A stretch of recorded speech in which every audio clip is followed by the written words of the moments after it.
बिस्मिल्लाहिर्रहमानिर्रहीम। अस्सलाम वालेकुम।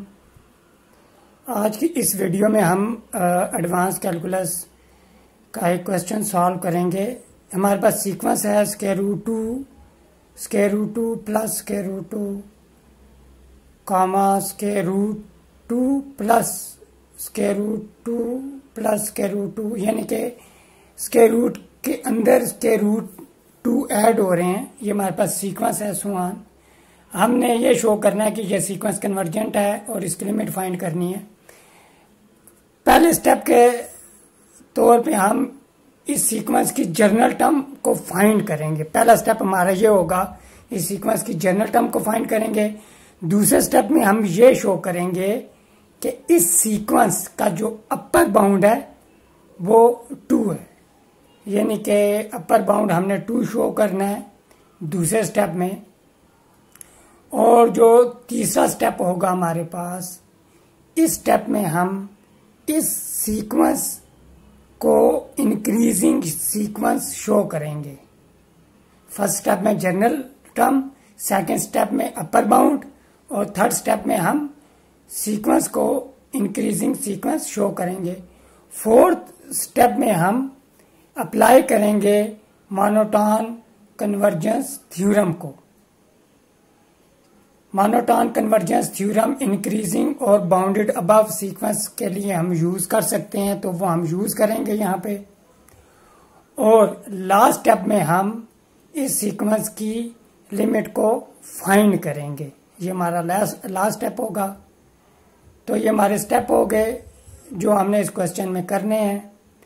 सॉल्यूशन, तो पहला स्टेप हम स्टार्ट लेंगे कि late an be a sequence such that a1 is equal to square root 2 and an plus 1 is equal to square root 2 plus an। ये हमने यहाँ ये सपोजिशन की। तो a1 हमारे पास स्क्वायर रूट 2 है, तो हमने जो जनरल टर्म है इसमें n1 2 3 पुट करेंगे तो a2 आएगी। तो square root 2 plus square root 2 within, यानी कि स्क्वायर रूट 2 आ रही है। इसी तरह थर्ड टर्म भी हमारे पास square root 2 within plus square root 2 within plus square root 2, यानी कि स्क्वायर रूट के अंदर ही स्क्वायर रूट आ रहे हैं, ऐड हो रहे हैं। और यहाँ से हम देख सकते हैं कि ये जो सीक्वेंस हमने लेट ली है ये एक्चुअली वही सीक्वेंस है जो हमें क्वेश्चन में दी गई है। तो यहाँ से हमारे पास हमारी जो गिवन सीक्वेंस है इसकी जनरल टर्म आ जाएगी। तो जनरल टर्म क्या होगी इस सीक्वेंस की जो हमें दी गई है, an plus 1 is equal to square root 2 plus an। तो यहाँ पे हमें जनरल टर्म मिल गई। तो अब हमारा सेकंड स्टेप होगा कि हमने शो करना है कि हमारी जो सीक्वेंस है यहाँ पे उसका अपर बाउंड 2 है। We claim that an is greater than 0 and less than 2 for all n belongs to natural number। और जब भी कोई स्टेटमेंट, मैथमेटिकल स्टेटमेंट हमें नेचुरल नंबर के लिए शो करनी हो तो हम मैथमेटिकल इंडक्शन को यूज करते हैं। तो यहाँ भी हम इंडक्शन मेथड को यूज करेंगे। तो बेस केस क्या होगा, बेस केस हमेशा n इज इक्वल टू 1 होता है। अगर कोई और कंडीशन ना दी गई हो तो जब हम n is equal to 1 put करेंगे, यानी कि फर्स्ट टर्म, हमारी सीक्वेंस की जो फर्स्ट टर्म है वो a1 is equal to square root 2 है और ये लेस देन 2 है और ये हमने यहाँ शो करना था। तो बेस केस हमारा यहाँ पे प्रूव हुआ कि given statement is true for n is equal to 1। अब हमारा जो सेकंड केस होगा उसे हम इंडक्शन हाइपोथेसिस कहते हैं।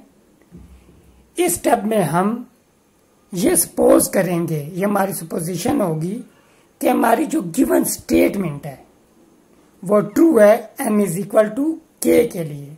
Suppose that given statement is true for n is equal to k।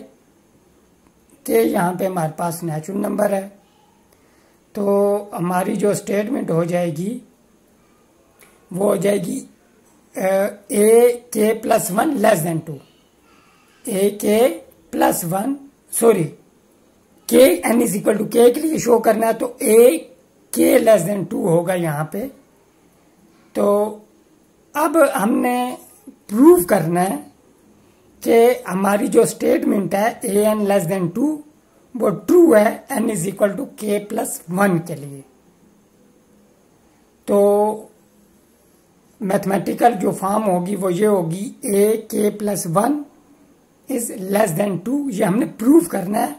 और यहाँ पे इनइक्वालिटी वन को हम यूज करेंगे जो हमने सपोजिशन की है।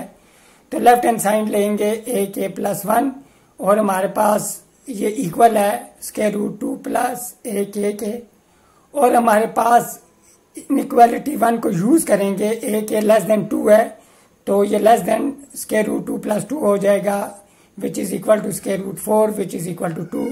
तो A K plus one less than two आ गया, ये प्रूव हो गया। तो हमारी जो स्टेटमेंट है वो हमने प्रूव कर दी कि वो मैथमेटिकल इंडक्शन के यूज करते हुए हमने प्रूव किया हमने कि A N is less than two. ठीक हो गया। तो यहाँ से हम ये कंक्लूड करते हैं कि हमारी सीक्वेंस का जो अपर बाउंड है वो 2 है। अब हमने शो करना है कि हमारी जो सीक्वेंस है वो एक इंक्रीजिंग सीक्वेंस है। तो अब हम शो करेंगे, we will show that our sequence is an increasing sequence. अब मैथमेटिकली किसी सीक्वेंस को इंक्रीजिंग लिखना हो तो कैसे लिखते हैं हम? तो एक्चुअली इंक्रीजिंग शो करना है तो हमने शो करना है कि A N plus one is greater than A N. और याद रखें एक होता है इंक्रीजिंग सीक्वेंस और एक होती है non decreasing sequence. Increasing sequence में स्ट्रिक्ट इनइक्वालिटी आती है ग्रेटर देन की, जबकि नॉन डिक्रीजिंग सीक्वेंस में ग्रेटर देन और इक्वल टू का भी साइन आता है। अब हमारे पास since A N less than two है तो हम दोनों तरफ यहाँ पे ए एन को ऐड करेंगे, A N plus A N less than two plus A N हो जाएगा। तो 2an less than 2 plus A N आ जाएगा, या इसको हम ऐसे भी लिख सकते हैं 2 plus A N is greater than 2an। अब हम कंसिडर करेंगे यहाँ पे हमारी जो जनरल टर्म है A N plus one is equal to 2 plus A N. अब 2 plus A N is greater than 2an, तो ये हम यूज कर लेंगे। तो यहाँ पे आ जाएगा greater than square root 2an। अब जो है 2 जो है वो हमारे पास बड़ा नंबर है ए एन से, तो यहाँ पे हम यूज कर लेंगे कि छोटे नंबर को, जब छोटे नंबर को यूज करेंगे तो इनइक्वालिटी का साइन ही आएगा। Square root 2an is greater than square root A N multiply by A N. तो यहाँ पे square root A N square हो जाएगा, तो यहाँ से स्क्वायर रूट और स्क्वायर कैंसिल, तो A N plus one greater than A N. इससे ये शो हो जाएगा कि हमारी सीक्वेंस जो है वो एक इंक्रीजिंग सीक्वेंस है।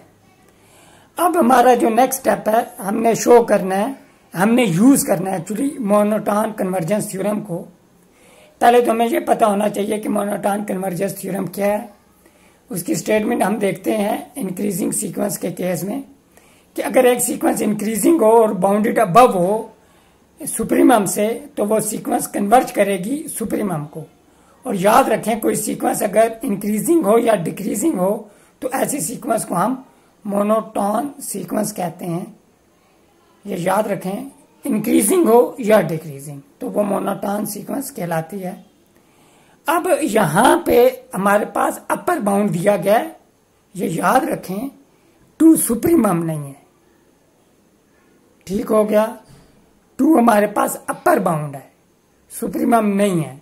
तो मोनोटोन कन्वर्जेंस थ्योरम यूज करेंगे कि given sequence is increasing sequence and bounded above by 2 and 2 is not a supremum. तो मोनोटोन कन्वर्जेंस थ्योरम के तहत हमारी सीक्वेंस जो होगी वो एक कन्वर्जेंट सीक्वेंस होगी। अब यहाँ पे इसके लिमिट टू नहीं हो सकती कि टू, इसकी लिमिट टू उस वक्त होगी जब टू हमारे पास सुप्रीमम हो। ये इंपॉर्टेंट पॉइंट है। तो यहाँ पे सुप्रीमम नहीं है लेकिन बाउंडेड अबव है, तो मोनोटॉन कन्वर्जेंस थ्योरम के तहत हमारी सीक्वेंस एक कन्वर्जेंस सीक्वेंस है। टू यहाँ पर बाउंड है, ये यहाँ फर्दर एक्सप्लेनेशन भी कर दी है कि टू यहाँ पर बाउंड है, सुप्रीमम नहीं है। अगर टू यहाँ सुप्रीमम होता तो हमारी सीक्वेंस की लिमिट टू ही होती, लेकिन अभी हम देखेंगे कि हमारी सीक्वेंस की लिमिट टू, यानी कि टू आएगी, यानी टू हमारी सीक्वेंस का सुप्रीमम है। ये हमें शो करना है, यहाँ गिवन नहीं है, ये हमने प्रूव नहीं किया कि टू सुप्रीमम है, तो हमें शो करना पड़ेगा, हमें फाइंड करनी पड़ेगी एक्चुअली हमारी जो सीक्वेंस है उसकी लिमिट। तो लीस्ट अपर बाउंड जो होता है वो सुप्रीमम नहीं होता है यहाँ पे।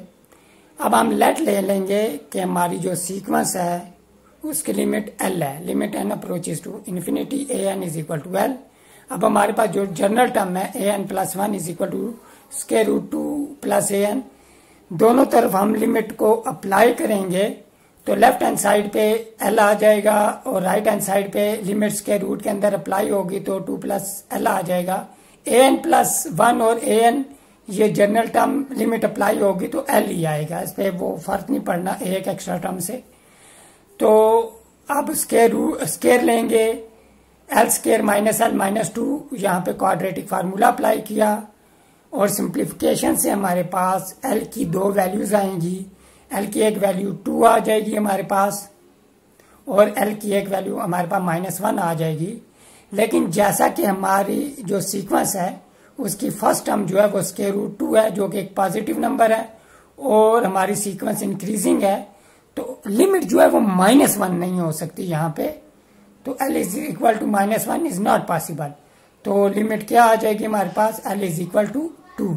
ये हमारी जो सीक्वेंस है उसकी लिमिट आ गई।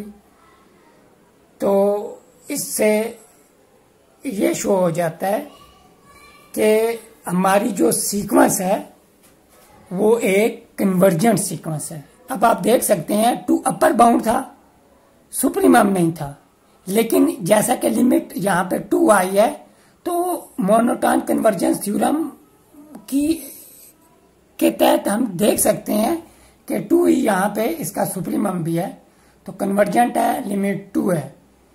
यहाँ पे हमारा जो क्वेश्चन है खत्म हुआ। टेक केयर, अल्लाह हाफ़िज़।